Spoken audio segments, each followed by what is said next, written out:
हमारी विदुषी साध्वी रत्ना तपाचार्या तब विश्व शिरोमणि साध्वी श्री मोहन माला जी महाराज साहब की सुशिष्या विदुषी साध्वी रत्ना श्री पुनीत ज्योति जी महाराज की सुशिष्या विदुषी साध्वी रत्ना श्री मुक्ता जी महाराज आपके समक्ष अपना उद्बोधन मांगलिक प्रवचन आप रखेंगे। साध्वी श्री मुक्ता जी महाराज का प्रवचन बहुत सुंदर लाजवाब होता है। श्री मुक्ता जी महाराज कई वर्षों तक राजस्थान, महाराष्ट्र, दक्षिण भारत का सुदूर विचरण कर इधर पधारे हैं। जहां तक मुझे पता है आप श्री जी अभी अंबाला विराजमान हैं।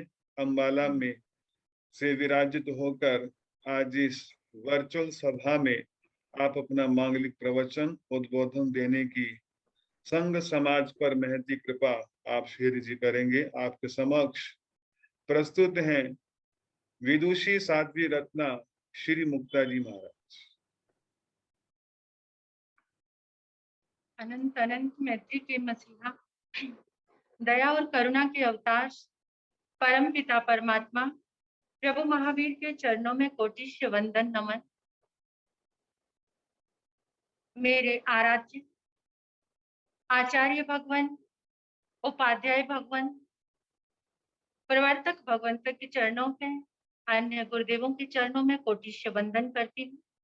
गुरुवर्या तुल्य महासती वृंद के चरणों में कोटिश्य वंदन नमन।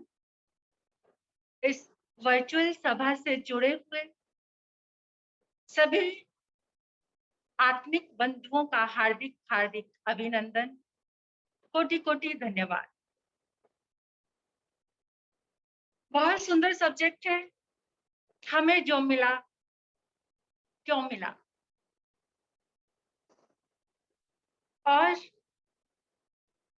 इस वर्चुअल सभा को जो प्रेरित कर रहे हैं, जिन्होंने आयोजन किया है, महाश्रमण पूज्य श्री आनंद मुनि जी महाराज साहब के सुशिष्य प्रवचन दिवाकर पूज्य श्री दीपेश मुनि जी महाराज साहब, आपका हार्दिक हार्दिक आभार, कृतज्ञता व्यक्त करती हूँ। आपने मुझे समय दिया कि मैं भी अपने विचार रख सकूं। इस जूम मीटिंग के माध्यम से हम अपने विचार एक दूसरे के समक्ष पहुंचा रहे हैं। कितना डिजिटल हो गया है ये आज का युग कि हम कहीं पर भी बैठे हुए अपने विचार एक दूसरे को पहुंचा सकते हैं। बहुत खुशी की बात है। तो अब थोड़ा सा हमें भीतर आना है, इस क्वेश्चन को सोचकर इसका आंसर पाने के लिए कि हमें जो मिला वो क्यों मिला। अभी महासती जी, महक जी महाराज साहब ने कहा कि हमारा पुण्य और उस पुण्य से हमें ये मिला। इज टू गुड, ये बहुत अच्छा है। लेकिन मैं एक बात कहना चाहती हूँ कि देखिए, एक करोड़पति व्यक्ति के घर में एक मंद बुद्धि बच्चे का जन्म होता है और एक साधारण से घर में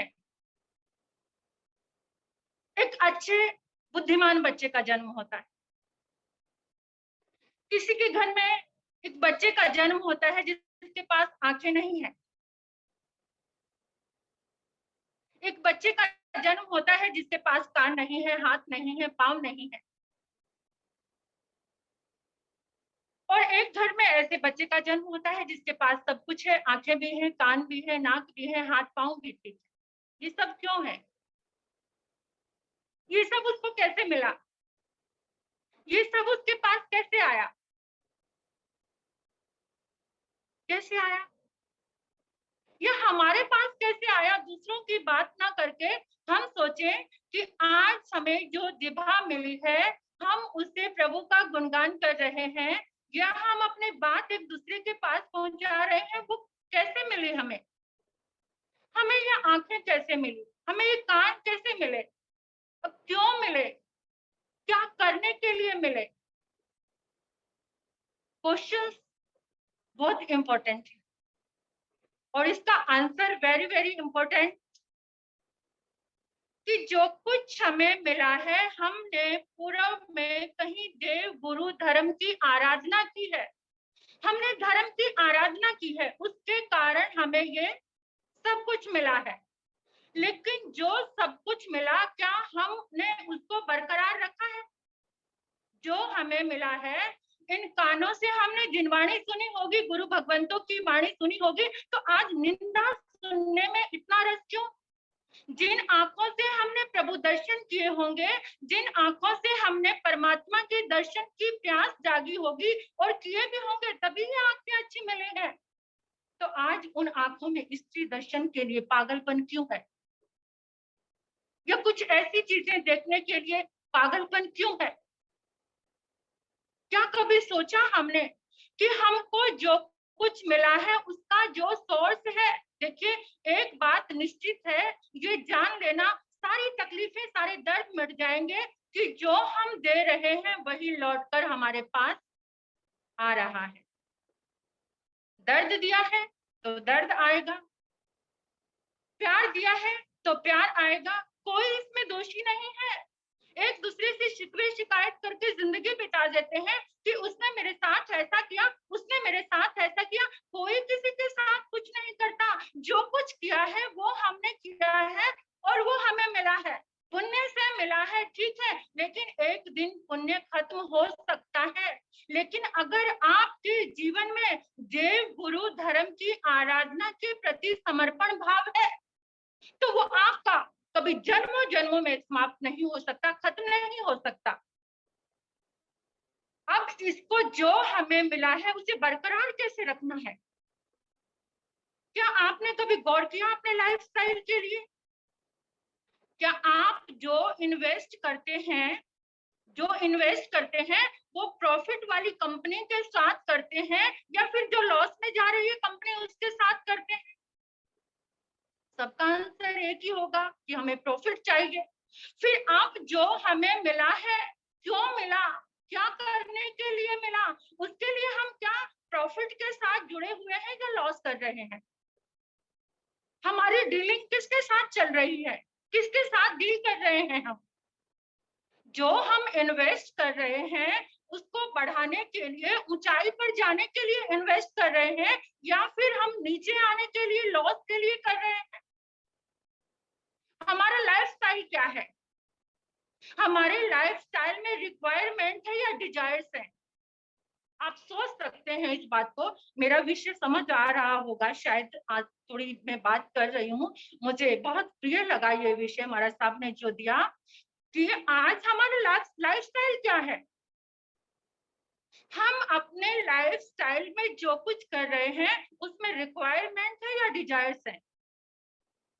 रिक्वायरमेंट क्या है? एक मोबाइल से जिंदगी चल सकती है, लेकिन हमारी डिजायर्स क्या है? आज मार्केट में जो भी अच्छे से अच्छा मोबाइल आए, 1 2 3 4 कितने भी मोबाइल्स मेरे पास हो, ये क्या है? ये डिजायर्स हमारे पुण्य को खत्म करती है। और रिक्वायरमेंट, जितनी चीज की हमें जरूरत है, जितनी हमें रिक्वायरमेंट, जितनी चीज से हमारा काम चल सकता है, वो हमारा लाइफस्टाइल कैसा है?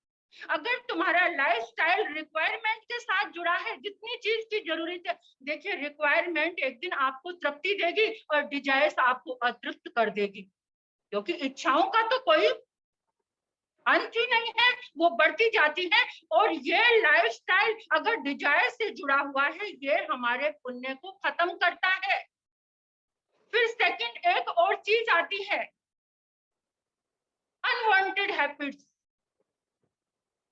अनवांटेड हैबिट्स, जिस चीज की हमें जरूरत नहीं है लेकिन फिर भी उसकी आदत है हमें।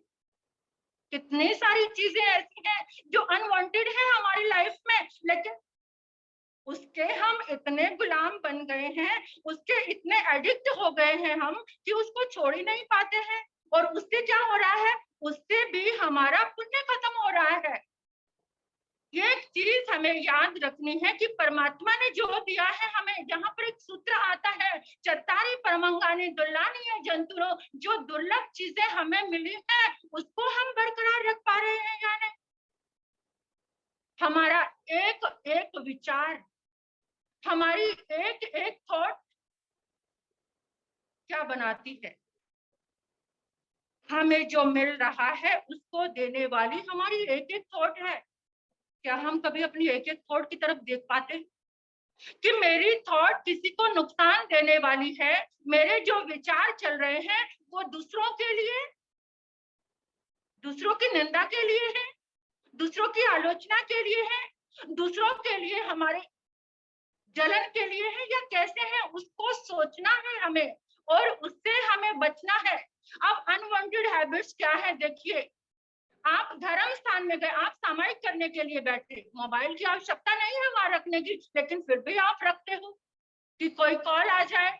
कुछ लोग नहीं रखते होंगे, लेकिन कुछ लोग रखते हैं। और फिर आप भोजन करने के लिए बैठे हैं, 2 सब्जी से आपका काम चल सकता है, लेकिन नहीं, ये भी चाहिए, वो भी चाहिए, ये अचार भी चाहिए, वो भी चाहिए। ये क्या है? ये अनवांटेड हैबिट्स है। आप शादी विवाह करते हैं अपने बच्चों का, मुझे तो हैरानी की बात तब होती है कि एक एक फंक्शन में कितने कितने आइटम। अनवांटेड हैबिट्स है ये सब, जो हमारे को मिला है उसको खत्म करने वाली है। आपने पहले इन आंखों से, कानों से, जिभा से जो कुछ किया वो आज मिला, लेकिन आज क्या कर रहे हो उसको सोचने की जरूरत है, उसे देखने की जरूरत है। अगर अपने पुण्य को बरकरार रखना है तो जो हमें शुरुआत में मिला, देव गुरु धर्म की आराधना हमें की, उसके लिए हमारा समर्पण वैसे का वैसा ही होना चाहिए। किसी की आलोचना में, किसी की निंदा में, अपने लाइफस्टाइल को चेंज करने में, क्योंकि अपनी इच्छाओं और कामनाओं का बैलेंस करना है। अगर वो बैलेंस करना, देखिए आप जिंदगी में हर चीज को बैलेंस करते हो, आप अपनी हर चीज को चार्ज करते हो, अपने लैपटॉप को चार्ज करते हो, अपने मोबाइल को चार्ज करते हो, लेकिन अपनी जिंदगी में जो कुछ जरूरी है उसे चार्ज करते हो, उसे चार्ज करते हो? अगर नहीं करते तो उसे चार्ज करना शुरू कर दीजिए। कैसे? देव गुरु और धर्म की आराधना करके, परमात्मा की वाणी से उसे आप चार्ज कर सकते हैं। गुरु भगवंतों ने इतना सुंदर मार्ग दिया है, और अपने समय को हम कितना अच्छा बना सकते हैं। जो भी आपके अनवांटेड हैबिट्स हैं, अगर आपको अपना भाग्य बनाना है, अगर आपको अपनी डेस्टिनी बनानी है, तो उसको दूसरा कोई बनाने वाला नहीं है, वो आप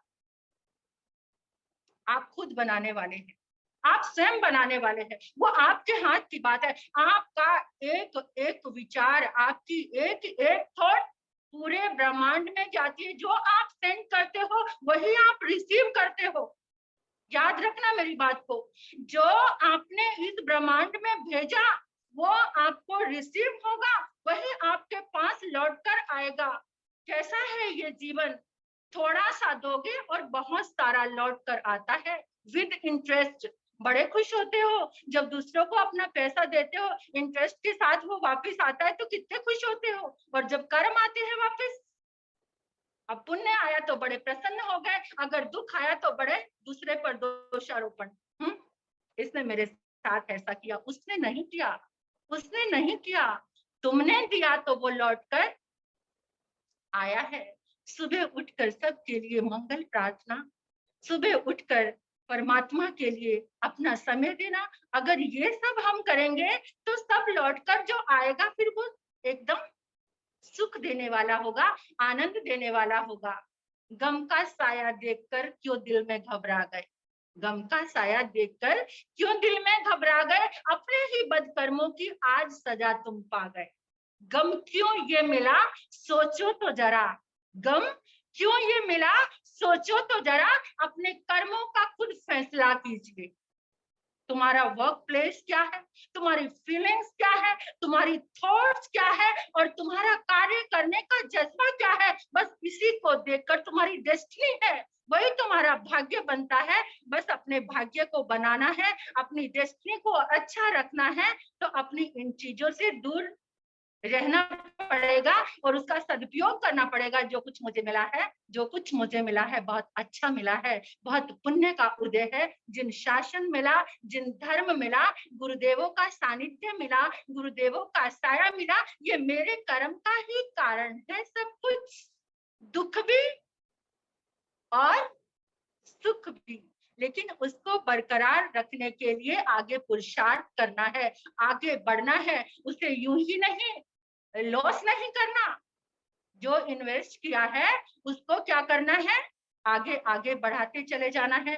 मैं हार्दिक हार्दिक अभिनंदन और धन्यवाद और आभार व्यक्त करती हूँ गुरु भगवंतों का, जिन्होंने मुझे समय दिया, मुझे बोलने का अवसर दिया।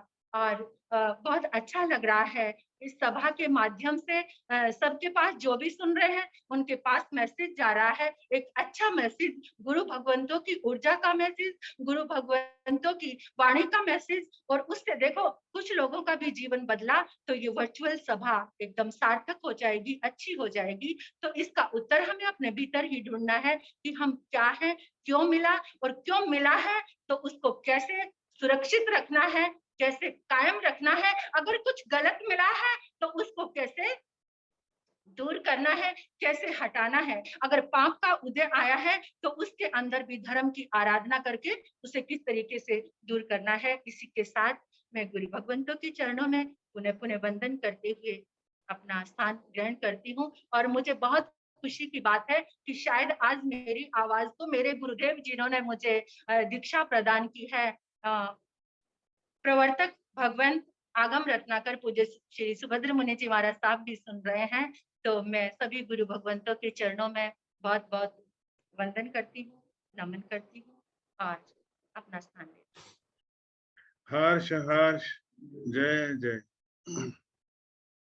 आपने श्रवण किया बड़े सुंदर विचारों को, बहुत सुंदर तरीके से, बहुत सुंदर प्रारूप से साध्वी श्री मुक्ताजी महाराज ने अपनी बात रखी है। साध्वी जी का अपना एक अलग अंदाज होता है और उनका जो बात को कहने का ढंग वो अपने आप में अनुपम है और एक अलग। और उन्होंने पुण्य को बढ़ाने के लिए जोर दिया है कि हमने जो संग्रहित किया है, हमारा जो प्रारब्ध है, हमारा जो सुकृत है, हमने जो अपने जीवन में अच्छा किया है, हम उसका फल सुख रूप में हम जी रहे हैं, कर रहे हैं। लेकिन हमें अगर अपना भविष्य स्वर्णिम और अच्छा सुखद चाहिए तो हमें पुण्यवानी करनी है।